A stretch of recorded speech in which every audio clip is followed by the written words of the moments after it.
Deep beneath an ordinary town in Turkey, a circular stone door could seal thousands of people inside the earth. Behind it lay tunnels, wells, food stores, animal shelters and chambers, descending farther than an 18-story building. Once the entrance closed, the population above appeared to vanish.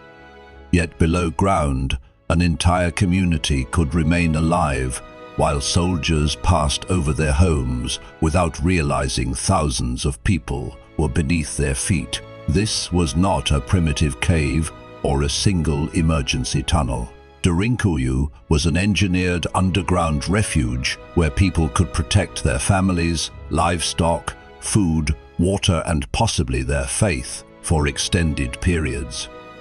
But no surviving inscription identifies its first architect.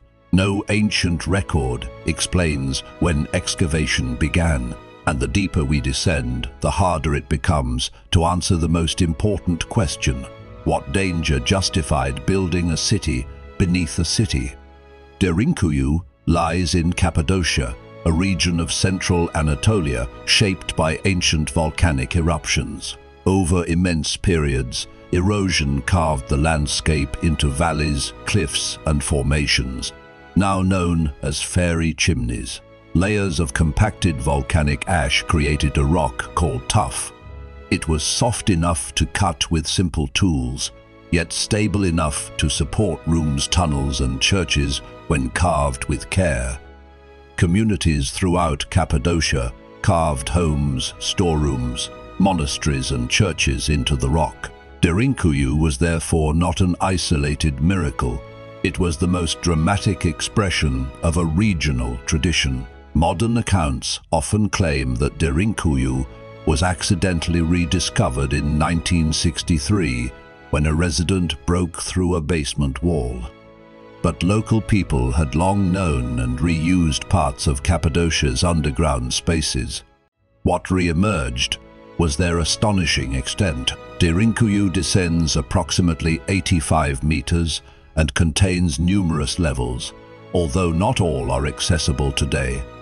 Its passages connect living spaces, storage rooms, stables, communal areas, wells, ventilation shafts, and places of worship. Despite its modern name, Derinkuyu was probably not a city where 20,000 people spent their entire lives without sunlight.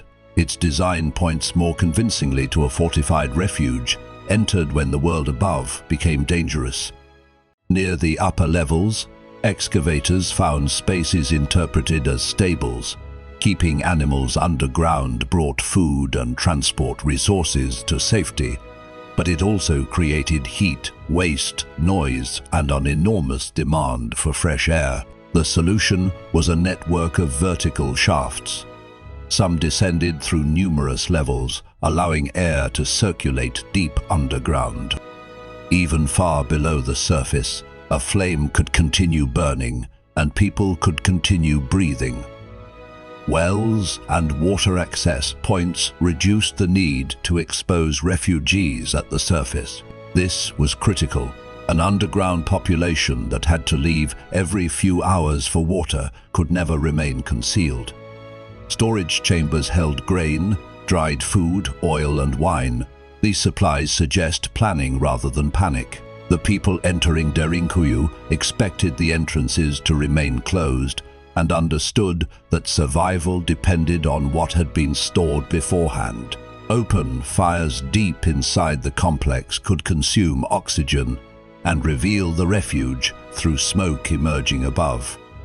Cooking and illumination, therefore, had to be carefully controlled using small lamps and prepared foods whenever possible. Derinkuyu's most recognizable defenses were enormous circular stone doors. Positioned within narrow passages, they could be rolled into place from inside, blocking movement between levels, while leaving only a small central opening. Invaders could not advance in formation.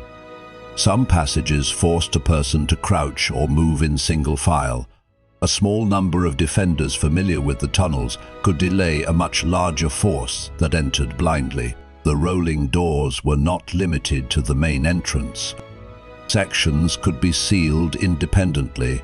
If attackers penetrated one area, families deeper inside could retreat, close another barrier, and force the pursuit to begin again. Derinkuyu contained more than defensive corridors. Larger chambers allowed people to gather, prepare food, and organize supplies. Wine presses, cellars, and communal rooms preserved parts of ordinary Cappadocian life underground. Christian communities later carved chapels and religious spaces into the complex. Refuge meant protecting not only bodies and possessions, but the rituals and identity that held the community together. Differences between chambers suggest that Derinkuyu was not completed from a single master plan. Earlier caves were probably widened, connected, and deepened as new generations confronted new dangers and developed better ways to survive them. The Hittites, Phrygians, and other ancient peoples have all been proposed as the first builders. Yet the oldest phases are extremely difficult to date because rooms cut from stone contain no timber beams or foundations that reliably identify one beginning. What is clearer is that Christian communities expanded and used Cappadocia's subterranean settlements during the Byzantine period. From the 7th century onward, the region faced repeated raids and warfare along the empire's unstable eastern frontier. The goal was probably not to defeat an invading army. It was to deny raiders what they wanted: people, livestock, food, and valuables. When the threat moved on, the community could return to the surface.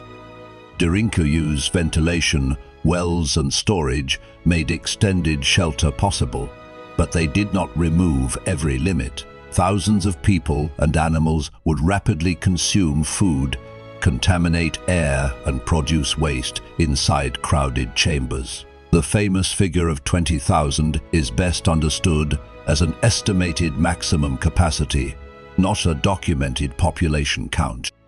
No surviving census proves that exactly that many people occupied Derinkuyu at one time. Stables, churches, and food production spaces can make Derinkuyu look like a permanent subterranean city. But limited domestic comfort, defensive architecture, and connections to surface settlements point more strongly toward repeated emergency occupation. Arab-Byzantine warfare provides the clearest explanation for major expansion, but it may not explain every level. Different communities later reused underground refuges during new invasions, local violence, and persecution. Derinkuyu may have answered many dangers, not one. Derinkuyu was part of a much wider subterranean landscape. Cappadocia contains numerous underground complexes. Stories describe long connections between major sites, but many passages remain blocked, unexplored, or difficult to verify. The answer was geography combined with strategy. Volcanic rock made excavation possible. Concealed entrances made detection difficult. Narrow tunnels weakened attackers. Water, air, and storage allowed communities to wait until the danger above had passed. Derinkuyu's greatest mystery is not a lost technology. Its builders used patience, communal labor, and detailed knowledge of the rock. The achievement was turning an entire landscape into a survival system and maintaining that knowledge across generations. Imagine the final entrance ceiling above you. Thousands fall silent. Lamps are lowered. Somewhere beyond the stone, footsteps cross the abandoned village. No one below knows whether the danger will pass in hours or remain for weeks. Derinkuyu may have been enlarged by many peoples fleeing many enemies, but its earliest chambers remain silent. Before Christians carried their faith underground, who first began carving, and what happened above them that made the darkness feel safer than daylight. Derinkuyu survived by hiding an entire community inside the earth. Farther south, Another civilization transformed solid rock into monumental temples, tombs and water systems, then left its magnificent capital behind. Why was Petra abandoned?